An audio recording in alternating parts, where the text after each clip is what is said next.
5 tahun aku membuang karir demi melayani suami dan ibu mertuaku, hanya untuk dilempar video perselingkuhannya tepat di depan wajahku. Mereka pikir, aku hanyalah istri rumahan bodoh yang bisa mereka injak dan buang demi wanita konglomerat.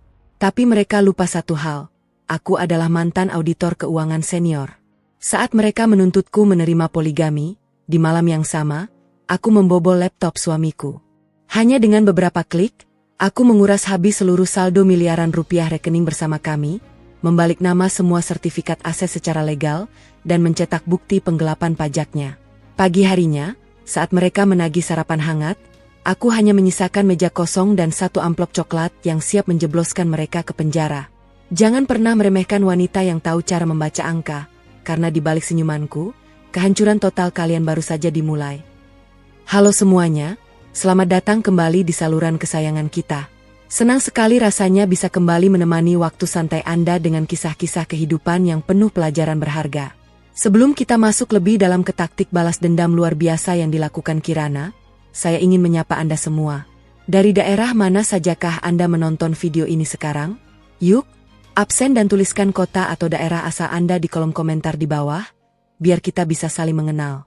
Dan bagi Anda yang sedang menonton saat ini, saya berdoa semoga Anda selalu diberikan kesehatan, dilimpahkan rezekinya, dan dijauhkan dari orang-orang yang berniat buruk atau khianat di dalam hidup Anda. Amin ya Rabbal Alamin. Pagi itu, udara di dalam rumah berlantai 2 tersebut terasa begitu sunyi saat Kirana mulai menyalakan kompor gas di dapur. Aroma gurih mentega yang meleleh di atas wajan perlahan menguar, memenuhi seluruh ruangan seiring dengan jemari Kirana yang cekatan menyiapkan nasi goreng mentega kesukaan suaminya, Adrian. Selama 5 tahun terakhir, inilah rutinitas yang ia jalani dengan penuh keikhlasan. Ia rela melepaskan karir cemerlangnya sebagai auditor keuangan hanya demi mendukung mimpi Adrian membangun bisnis properti dari titik nol. Sambil menunggu nasi matang, Kirana menyetrika kemeja biru muda milik suaminya hingga benar-benar licin, memastikan setiap detail penampilan Adrian terlihat sempurna di mata rekan bisnisnya. "Mas, sarapan dulu. Nasi gorengnya sudah siap, teh dan kopinya juga masih hangat," panggil Kirana dengan senyum lembut saat melihat Adrian menuruni tangga. Namun, Adrian hanya menatap layar ponselnya tanpa sedikit pun menoleh. "Tidak sempat, Kirana. Ada rapat penting dengan investor pagi ini. Jadwalku maju 1 jam," jawabnya datar. Saat Kirana mencoba merapikan kerah kemejanya, Adrian justru melangkah mundur, menghindari sentuhan istrinya. Sebelum melesat pergi dengan mobil mewahnya, ia hanya memberikan kecupan kilat yang terasa kering dan hambar di kening Kirana, meninggalkan suasana rumah yang kembali sunyi dan hampa. Keheningan siang itu tiba-tiba pecah oleh suara ketukan sepatu hak tinggi yang beradu keras dengan lantai marmer. Tanpa salam, Ibu Sarah, ibu mertua Kirana, melangkah masuk dengan dagu terangkat tinggi. Kilauan emas dari kalung dan gelang tebal yang melingkari leher serta lengannya seolah sengaja dipamerkan, hasil dari bonus tahunan perusahaan Adrian yang dulu fondasinya ikut dibangun oleh pemikiran Kirana. "Ibu, selamat siang. Mari duduk dulu, biar Kirana buatkan minum," ucap Kirana dengan nada santun, berusaha menjaga tata krama meski hatinya mulai merasa tidak enak. Namun, Ibu Sarah langsung mengangkat tangan, mengisyaratkan Kirana untuk diam. Ia duduk di sofa dengan gaya angkuh, melipat kaki, dan menatap Kirana dari ujung kepala hingga ujung kaki dengan pandangan meremehkan. Tatapannya seolah menegaskan bahwa Kirana hanyalah pelayan beruntung di rumah mewah ini. "Lihat dirimu, kusam dan tidak menarik," sindirnya tanpa basa-basi. Kirana hanya bisa berdiri mematung, merasakan firasat buruk yang semakin kuat menjalar di dadanya seiring dengan Ibu Sarah yang merogoh tas tangan mahalnya untuk mengeluarkan sesuatu. Dengan gerakan kasar, Ibu Sarah melempar sebuah ponsel pintar ke atas meja kaca hingga menimbulkan bunyi benturan yang nyaring. "Lihat ini, Kirana. Buka matamu lebar-lebar supaya kamu sadar posisi," ketusnya dingin. Dengan tangan gemetar, Kirana mengambil ponsel itu. Layarnya menampilkan sebuah video yang direkam secara sembunyi-sembunyi di sebuah restoran mewah bertema romantis. Di sana, Adrian terlihat duduk mesra bersama seorang wanita muda yang cantik dan modis bernama Nadia. Mereka tertawa bersama, dan sedetik kemudian, Adrian merangkul pundak wanita itu lalu mencium bibirnya dengan penuh perasaan di depan umum. Dunia Kirana rasanya runtuh seketika. Semua pengorbanannya selama 5 tahun terasa sia-sia. Namun, di tengah badai emosi tersebut, Insting auditor dalam dirinya tiba-tiba bangkit. Alih-alih menangis histeris, Kirana justru merasakan ketenangan yang dingin. Ia meletakkan ponsel itu kembali dengan sangat lembut tanpa ada getaran di tangannya. Ibu Sarah tersenyum penuh kemenangan.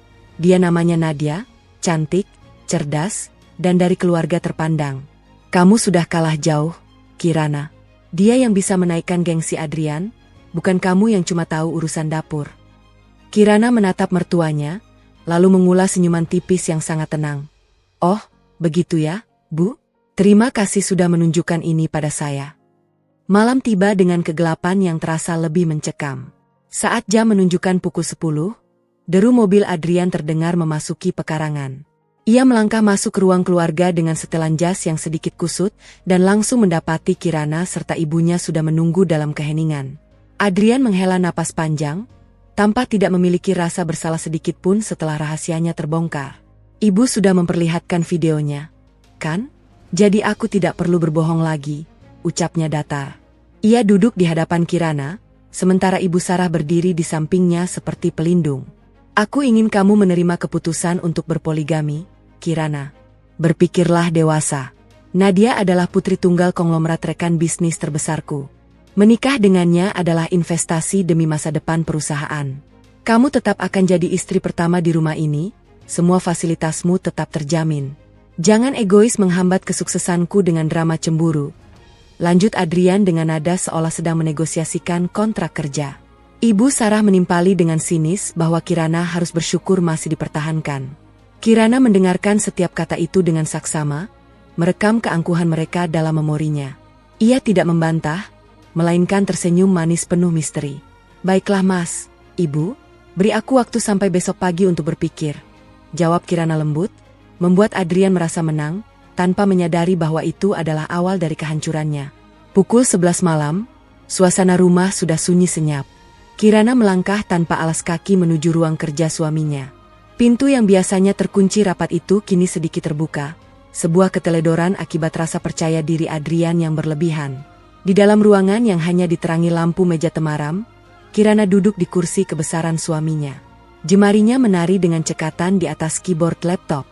Hanya butuh 2 kali percobaan bagi sang mantan auditor senior untuk membedah kata sandi yang digunakan suaminya. Matanya yang tajam berkilat saat menemukan folder tersembunyi berisi aliran dana proyek yang tidak dilaporkan. Kamu meremehkanku, Mas. Kamu lupa siapa yang merapikan laporan pajakmu sejak nol. Bisiknya dingin sambil memasukkan diska lepas untuk menyalin seluruh data busuk itu. Tanpa keraguan, Kirana masuk ke sistem perbankan akun bersama mereka. Saldo miliaran rupiah yang merupakan cadangan operasional perusahaan terpampang di layar. Dengan beberapa klik strategis, ia mentransfer seluruh dana tersebut ke rekening pribadi ibunya di luar negeri yang aman dari jangkauan hukum domestik. Tak berhenti di situ, ia memeriksa status sertifikat rumah dan villa yang secara diam-diam telah ia balik nama menjadi miliknya seminggu yang lalu berkat bantuan rekan notaris lamanya. Ia mencetak laporan audit forensik buatannya sendiri yang membuktikan penggelapan pajak perusahaan Adrian. Suara deru mesin pencetak di tengah malam itu terdengar seperti musik kemenangan di telinga Kirana. Pukul 7 pagi, Adrian menuruni tangga dengan wajah cerah, diikuti Ibu Sarah yang masih mengenakan perhiasan lengkapnya. Mereka mengharapkan nasi goreng hangat dan jawaban, ya. Namun yang mereka dapati hanyalah meja makan yang kosong. Di tengah meja, terdapat amplop coklat tebal dan selembar surat gugatan cerai. Mana sarapannya? Dan apa-apaan surat ini, Kirana? Tanya Adrian dengan nada tinggi. Kirana berdiri dengan tenang di dekat jendela, koper hitam sudah berada di sampingnya. Silakan buka amplopnya, Mas. Itu adalah hadiah perpisahan dariku. Saldo rekening bersamamu sekarang sudah nol, dan semua aset rumah ini sudah resmi atas namaku. Jawab Kirana dengan suara yang sangat stabil dan penuh wibawa. Wajah Adrian berubah pucat pasi saat melihat lampiran bukti penggelapan pajak yang bisa menjebloskannya ke penjara selama bertahun-tahun. Ibu Sarah hampir terjatuh. Tangannya yang gemetar mencengkeram sandaran kursi. Kamu mencuri uangku. Ini ilegal, teriak Adrian frustrasi. Kirana hanya tersenyum tipis, sebuah senyuman yang lebih menyakitkan daripada makian. Itu bukan pencurian, Mas. Itu adalah pengamanan aset dari pelaku tindak pidana. Jika kamu mencoba melawan atau mempersulit perceraian ini, berkas aslinya akan langsung mendarat di kantor pajak hari ini juga. Sekarang, Silakan minta Nadia untuk melunasi denda miliaranmu, pungkas Kirana. Ia menarik koper hitamnya, melangkah keluar pintu tanpa menoleh lagi, meninggalkan Adrian dan ibunya yang membeku dalam kehancuran yang mereka buat sendiri. Lantai marmer yang biasanya mengkilap kini dipenuhi lembaran bukti kejahatan finansial yang berserakan.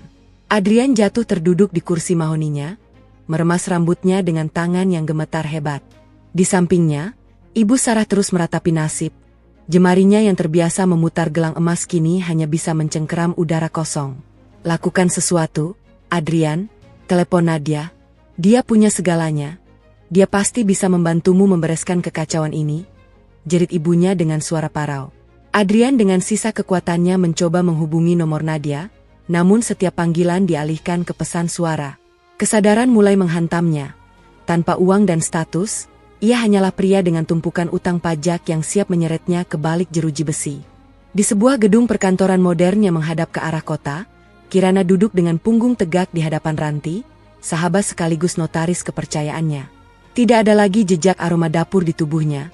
Yang ada hanyalah aura ketajaman seorang profesional. Semua sertifikat sudah aman, Kirana. Tapi kamu harus bersiap. Adrian pasti akan menggunakan segala cara untuk menggugat balik, ujar Ranti sambil menyerahkan map hitam. Kirana menatap dokumen itu dengan pandangan dingin yang tak tergoyahkan.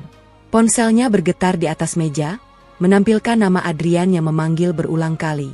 Ia tidak mematikan ponselnya, hanya membiarkannya menyala sebagai pengingat bahwa kepanikan mantan suaminya baru saja dimulai. Biarkan dia merasa kehilangan segalanya terlebih dahulu, Ranti.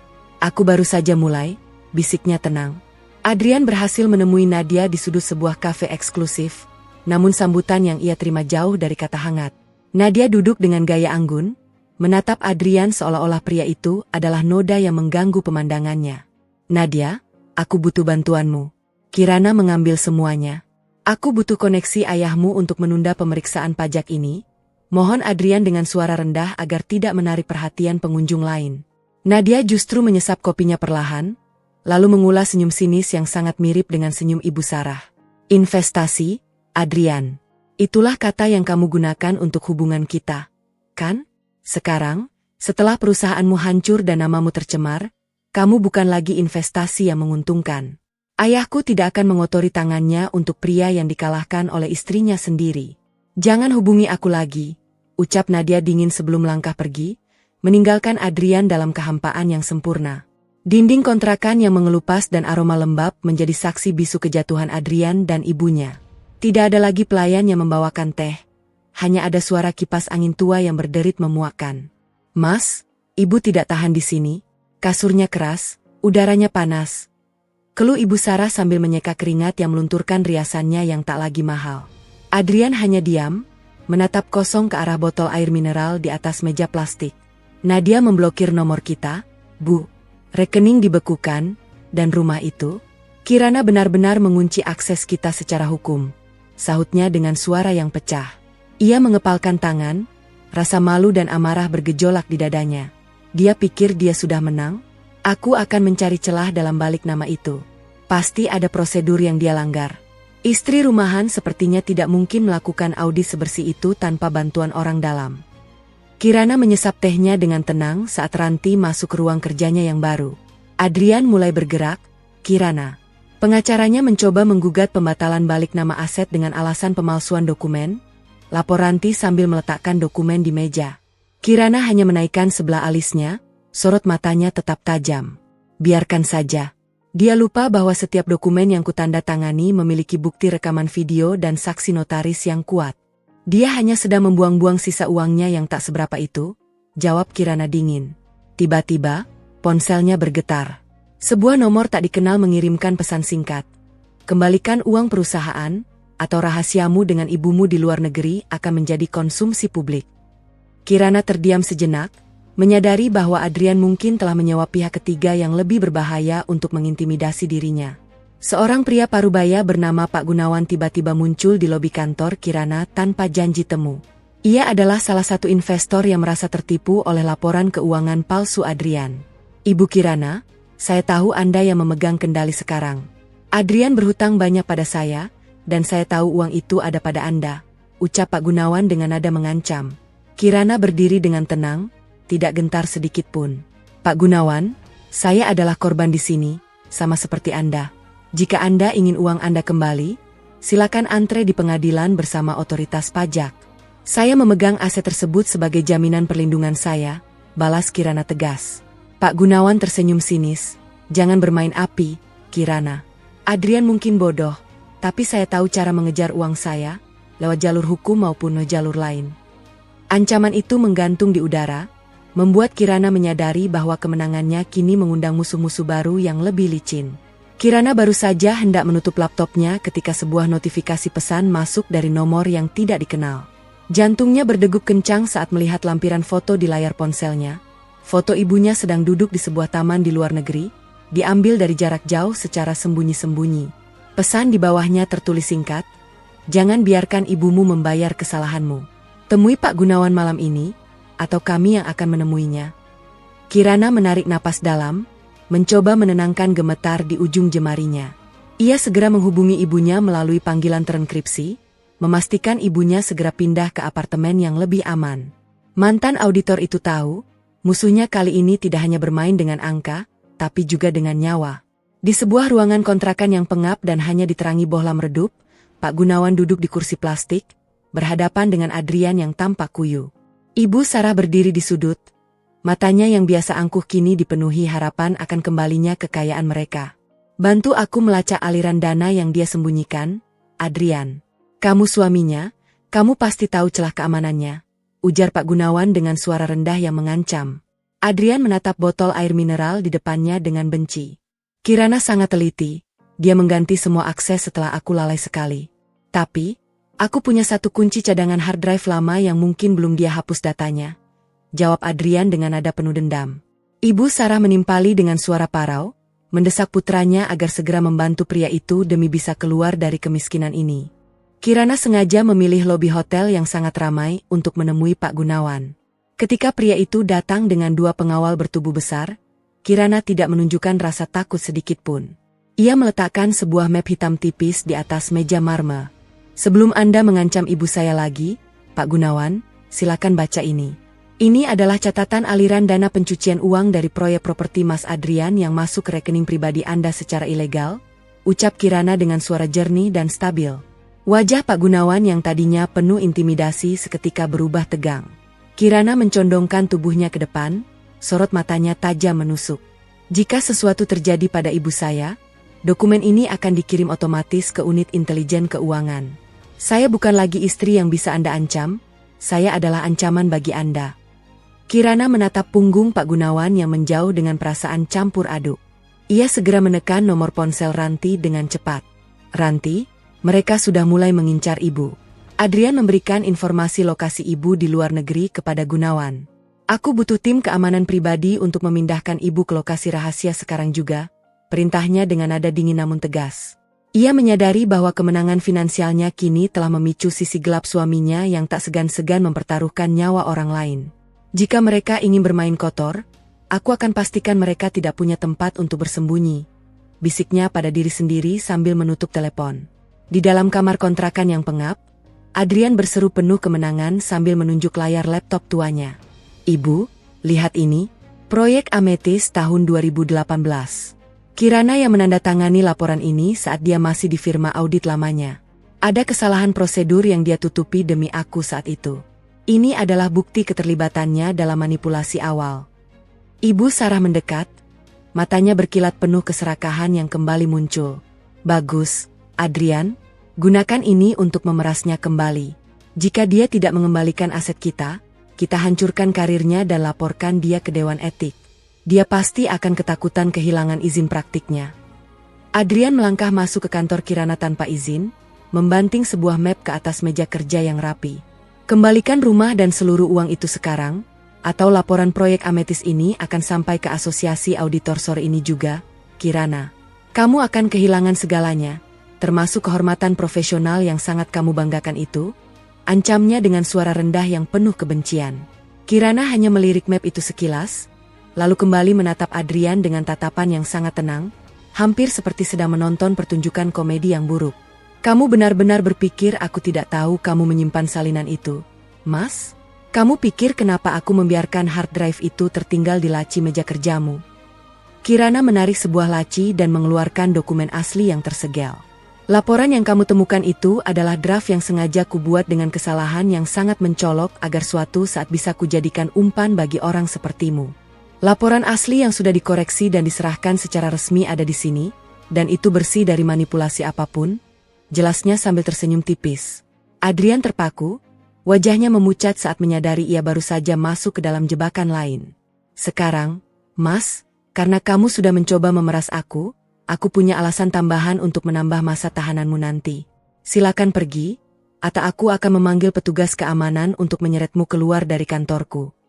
Adrian membanting pintu kayu kontrakan yang rapuh hingga debu berterbangan dari langit-langit. Ibu Sarah langsung berdiri dari kursi plastiknya, menatap putranya dengan mata yang sembab. Bagaimana, Adrian? Dia takut, kan? Dia setuju mengembalikan rumah kita? Tanya ibunya dengan suara parau penuh harap. Adrian tertawa getir, sebuah tawa yang terdengar pecah dan hampir gila. Dia tidak takut sama sekali, Bu. Dia justru sudah menyiapkan jebakan di dalam jebakan. Laporan yang aku temukan itu palsu, sengaja dia tinggalkan untuk memancingku. Teriak Adrian sambil menendang kaleng biskuit kosong di lantai. Ibu Sarah jatuh terduduk. Tangannya yang tanpa perhiasan kini memijat dadanya yang terasa sesak. Lalu bagaimana dengan Pak Gunawan? Dia tidak akan melepaskan kita jika kita tidak memberi dia sesuatu. Adrian mengepalkan tinjunya hingga buku jarinya memutih, menyadari bahwa ia tidak hanya kehilangan harta, tetapi juga martabatnya di depan wanita yang dulu ia anggap sebagai pelayan. Ranti meletakkan sebuah map merah di atas meja kerja Kirana yang bersih. Instingmu benar, Kirana. Adrian bukan satu-satunya pemain di balik proyek Amethyst. Ada aliran dana besar yang masuk dari perusahaan cangkang di Singapura yang ternyata milik Pak Baskoro, ayah Nadia, ungkap Ranti dengan nada serius. Kirana menyesap tehnya, matanya menatap tajam ke arah dokumen tersebut. Jadi, Adrian selama ini hanyalah pion bagi Pak Baskoro untuk mencuci uang? Pantas saja dia begitu berambisi menikahi Nadia. Itu bukan hanya soal investasi, tapi soal keselamatan lehernya sendiri, gumam Kirana. Ia menyadari bahwa permainannya kini telah meluas ke sosok yang jauh lebih besar dan berbahaya daripada sekadar mantan suaminya yang ceroboh. Jika aku membongkar ini sepenuhnya, bukan hanya Adrian yang masuk penjara, tapi kerajaan bisnis Baskoro juga akan terguncang. Ini adalah kartu as yang sesungguhnya, lanjutnya dengan senyum tenang yang mematikan. Langkah kaki Kirana terhenti saat bayangan Adrian muncul dari balik pilar beton area parkir bawah tanah. Penampilan pria itu berantakan, jauh dari citra CEO sukses yang dulu ia banggakan. Kirana, tolong, ibu sakit. Dia tidak bisa bernapas di tempat kumuh itu. Rinti Adrian, mencoba mendekat namun dihentikan oleh tatapan dingin Kirana. Kirana tetap berdiri tegak, memegang kunci mobilnya dengan mantap. Kamu menggunakan kesehatan ibu sebagai alat tawar setelah semua yang kalian lakukan padaku? Di mana rasa kasihan itu saat kalian memamerkan video pengkhianatanmu di depanku? Tanya Kirana tanpa emosi. Adrian jatuh berlutut, mencoba meraih ujung sepatu Kirana.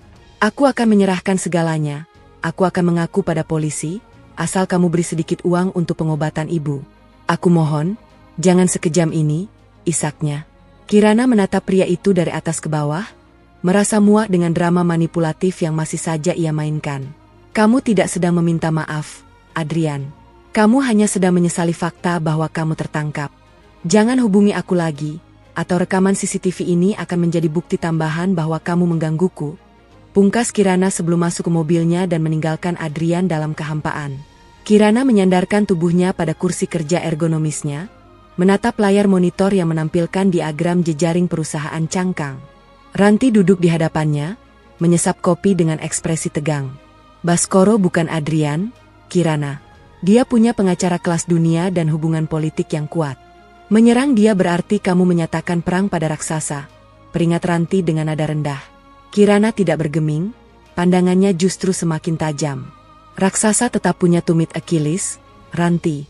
Adrian adalah saksi kunci yang dia buang. Jika kita bisa membujuk Adrian untuk bersaksi melawan Baskoro dengan imbalan pengurangan masa hukuman, kerajaan Baskoro akan runtuh seperti kartu remi, jawab Kirana dingin. Ia tahu risiko ini besar, namun insting auditornya mencium bau korupsi yang jauh lebih besar daripada sekadar penggelapan pajak biasa. Di dalam ruangan sempit yang berbau pengap, Adrian terlonjak kaget saat seorang pria berjas hitam tinggi besar berdiri di ambang pintu tanpa permisi. Pria itu melempar sebuah koper kecil ke atas tempat tidur Adrian yang tipis. "Pak Baskoro ingin kamu menghilang dari kota ini setelah menandatangani surat pengakuan bahwa kaulah otak tunggal di balik proyek Amethyst," ucap pria itu dengan suara berat yang mengancam.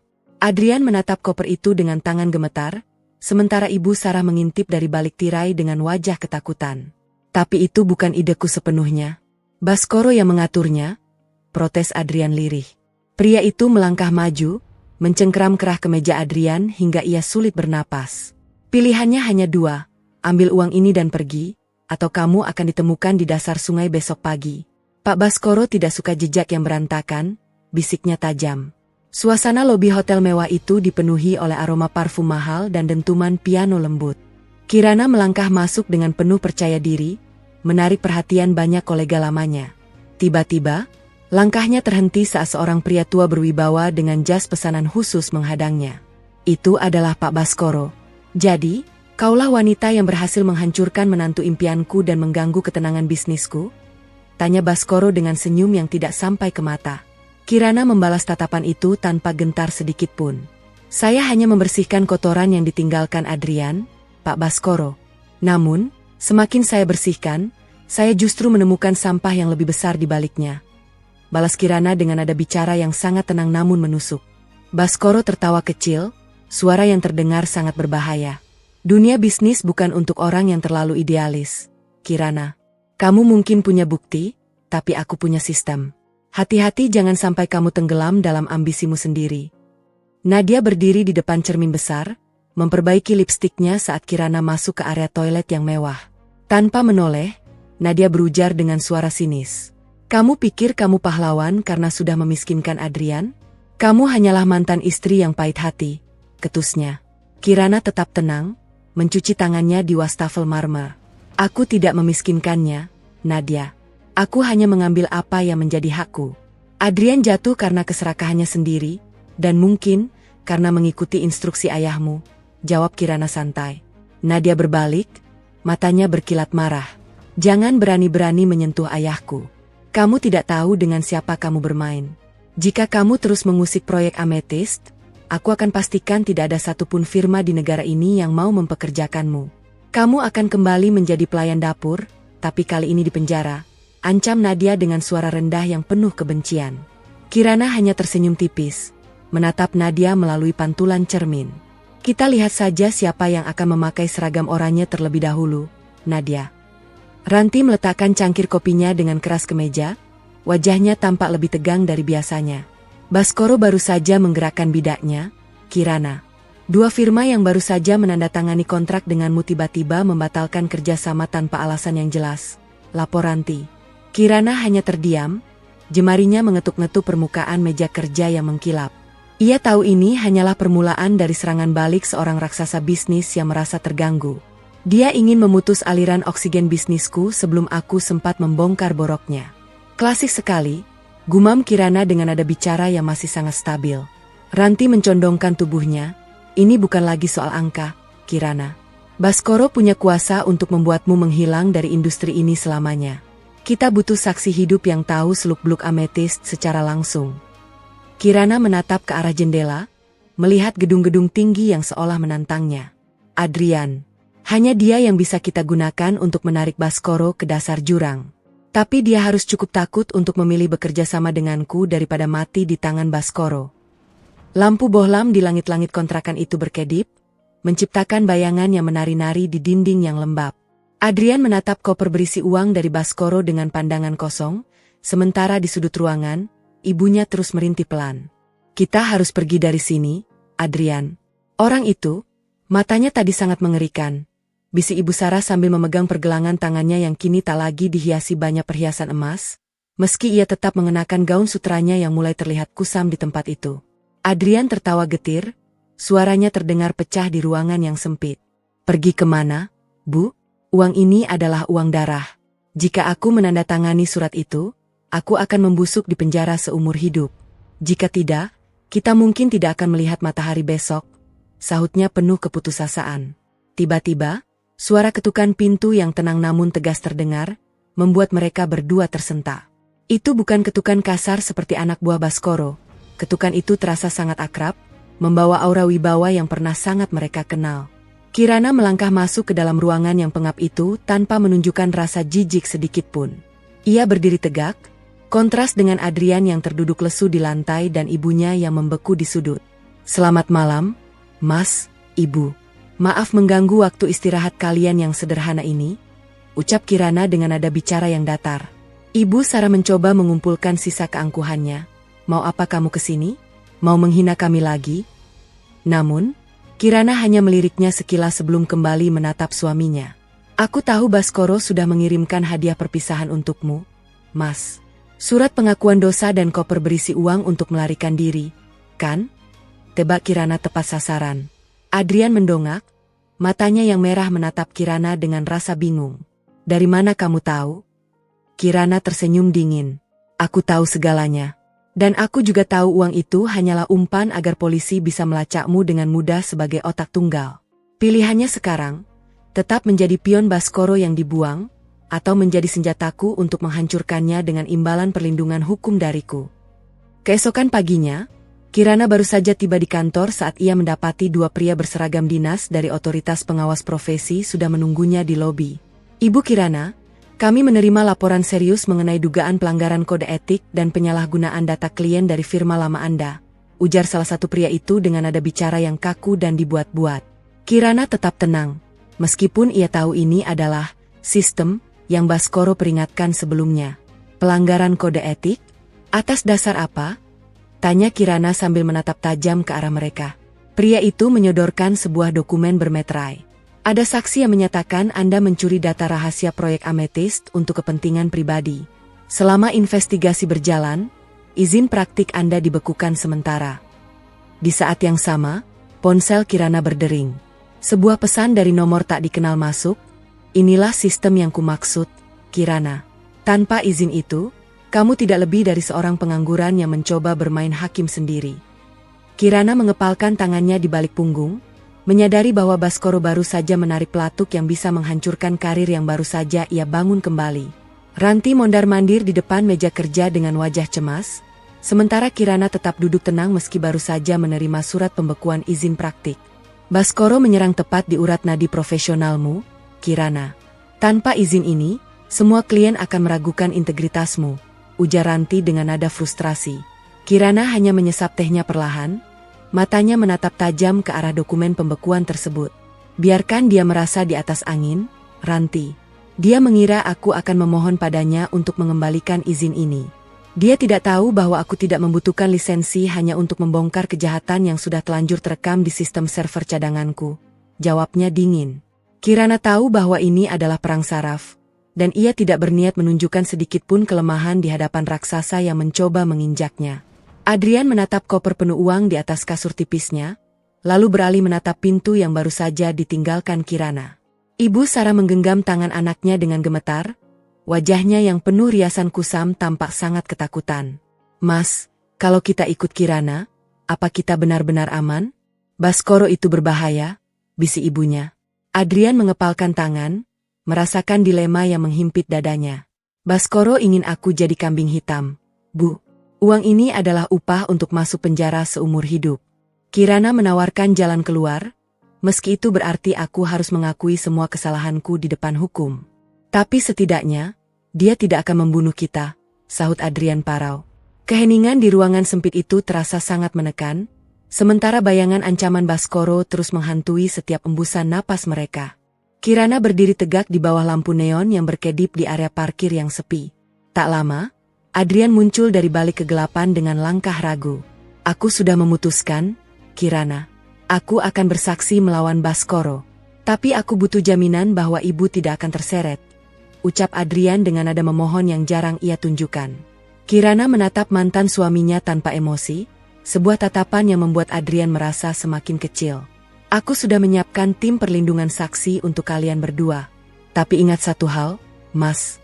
Sekali kamu berbohong atau mencoba bermain dua kaki, aku sendiri yang akan memastikan dokumen penggelapan pajakmu sampai ke pengadilan lebih cepat dari pengacara Baskoro," ancam Kirana tegas. Adrian hanya bisa mengangguk pasrah, menyadari bahwa wanita yang dulu ia remehkan kini memegang penuh kendali atas hidup dan matinya. Baskoro tertawa renyah sambil menuangkan minuman ke dalam gelas kristal, sementara Nadia duduk di sofa kulit dengan senyum penuh kemenangan. Izin praktiknya sudah mati. Kirana sekarang bukan siapa-siapa, hanya wanita pengangguran dengan tumpukan kertas yang tak berguna, ujar Baskoro angkuh. Nadia menyesap minumannya, merasa puas karena telah menyingkirkan saingannya. Ayah memang hebat. Dia pikir dia bisa melawan kita hanya dengan otak auditnya itu, timpal Nadia sinis. Namun, tawa mereka terhenti saat asisten pribadi Baskoro masuk dengan wajah pucat, membawa tablet yang menyala. Pak, ada masalah. Laporan audit proyek ametist baru saja bocor ke media nasional dan Kejaksaan Agung melalui sumber anonim yang terenkripsi. Saham kita mulai merosot tajam, lapor asisten itu gemetar. Baskoro membanting gelasnya hingga hancur, menyadari bahwa Kirana telah memindahkan medan perang ke tempat yang tidak bisa ia kendalikan dengan kekuasaan politiknya. Suasana di kantor pusat Baskoro Group mendadak kacau. Telepon dari para pemegang saham dan media tidak berhenti berdering. Di dalam ruang kerjanya, pria itu mondar-mandir seperti singa yang terluka.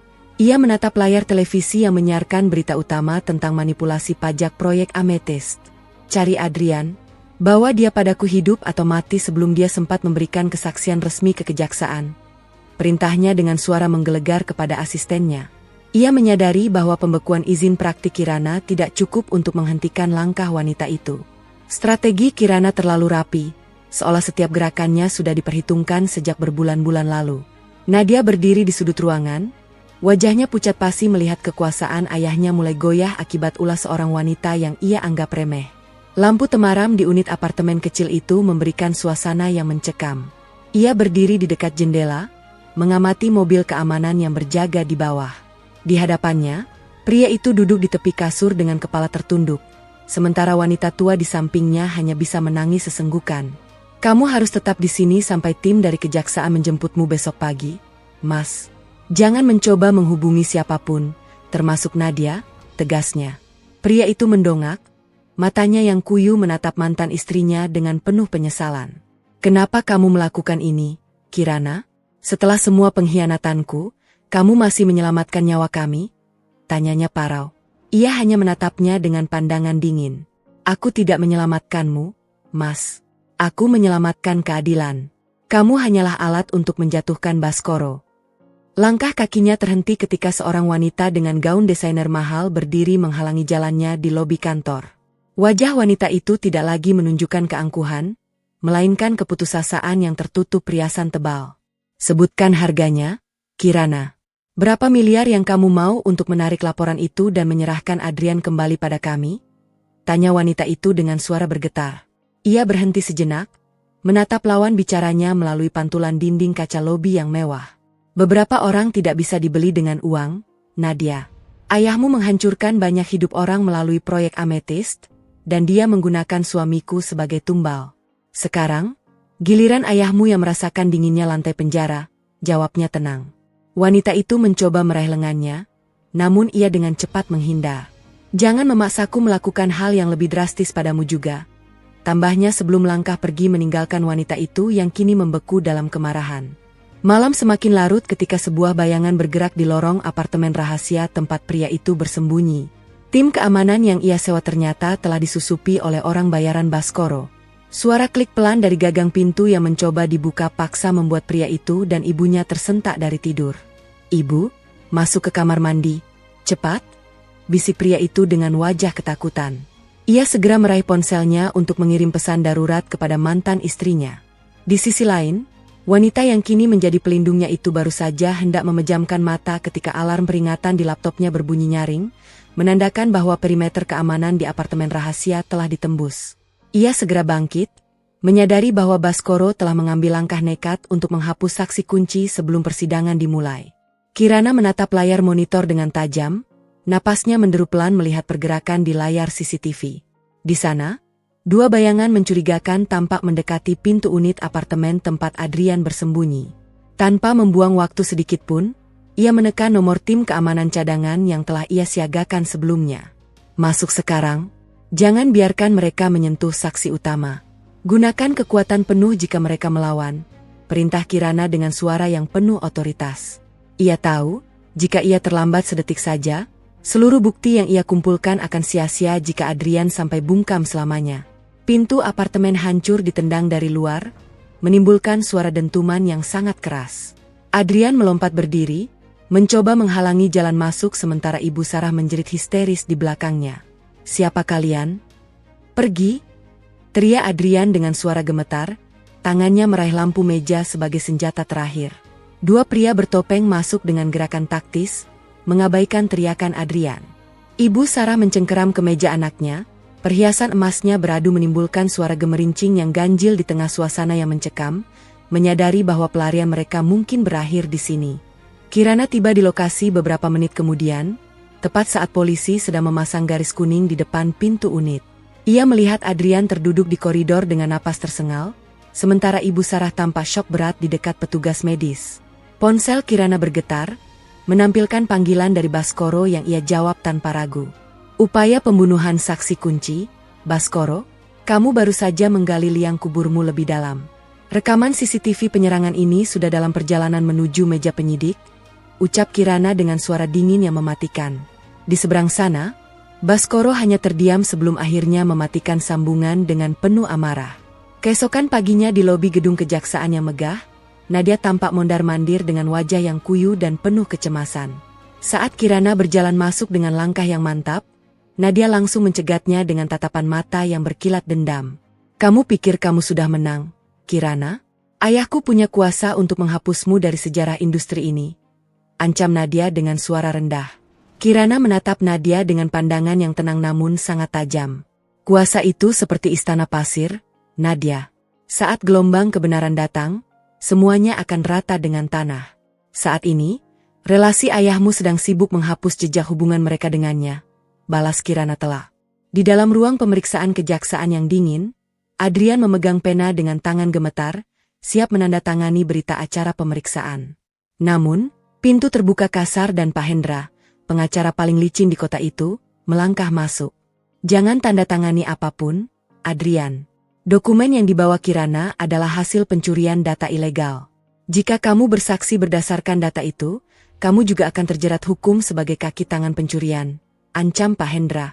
Adrian terhenti, menatap Kirana dengan pandangan penuh keraguan yang mulai kembali muncul di matanya yang lelah. Kirana dan Ranti berjalan cepat menyusuri koridor gedung yang luas dengan langkah yang bergema di lantai marmer. "Baskoro bergerak lebih cepat dari perkiraan kita, Kirana.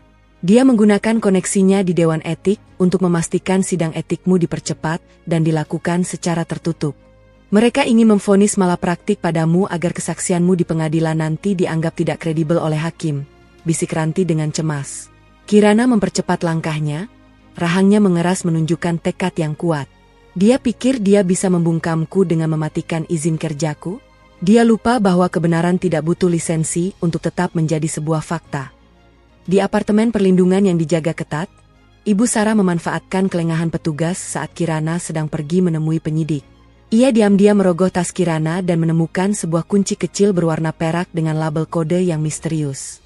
Dengan tangan gemetar, ia segera menghubungi nomor rahasia Nadia melalui ponsel yang ia sembunyikan di balik lipatan gaunnya. "Nadia, jemput ibu sekarang juga. Ibu punya kunci akses ke brankas rahasia Kirana yang mungkin berisi bukti aslinya. Ini satu-satunya cara agar kita bisa kembali kaya dan menghancurkan wanita sombong itu," bisik Ibu Sarah dengan penuh keserakahan, tidak menyadari bahwa pengkhianatannya ini akan memicu ledakan konflik baru yang lebih berbahaya bagi nyawanya sendiri. Langkah kaki Ibu Sarah berderit di atas aspal basah saat ia mendekati mobil sedan mewah yang menunggu di ujung gang. Nadia menurunkan kaca mobil, menatap mertua Kirana itu dengan senyum meremehkan yang nyaris tak tersembunyi. "Mana kuncinya?" tagih Nadia tanpa basa-basi. Dengan tangan gemetar yang masih dihiasi gelang emas, Ibu Sarah menyerahkan kunci perak tersebut. "Ini kuncinya. Pastikan kamu menghancurkan Kirana dan mengembalikan posisi Adrian. Ibu tidak mau hidup seperti ini selamanya," bisik Ibu Sarah penuh harap.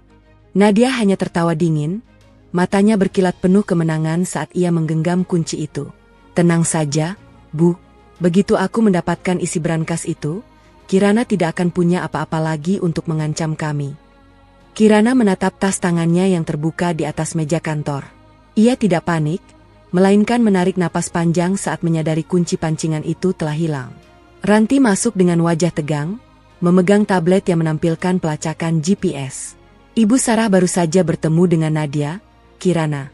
Mereka sedang menuju gedung penyimpanan di Jakarta Pusat, lapor Ranti. Kirana mengulas senyum tipis yang syarat akan ketajaman. Biarkan mereka. Kunci itu memang sengaja kubiarkan mudah diambil. Mereka pikir itu akses ke bukti asli. Padahal itu adalah jebakan yang akan merekam setiap langkah ilegal mereka di dalam fasilitas tersebut, sahut Kirana sambil memperbaiki letak bun rambutnya yang rapi. Ia tahu, keserakahan adalah kelemahan terbesar lawan-lawannya. Nadia memutar kunci perak itu pada sebuah kotak deposit logam di dalam ruangan sunyi yang berbau debu. Ibu Sarah berdiri di belakangnya, matanya berbinar membayangkan tumpukan dokumen yang bisa menyelamatkan mereka. Klik. Pintu kotak terbuka. Namun di dalamnya bukan tumpukan berkas ametis asli, melainkan sebuah tablet yang tiba-tiba menyala. Di layar, wajah Kirana muncul dengan ekspresi yang sangat tenang. Selamat malam, Nadia, Ibu. Rekaman CCTV di ruangan ini baru saja terkirim ke pihak kepolisian sebagai bukti pencurian dan upaya penghilangan barang bukti, ucap Kirana melalui rekaman video tersebut.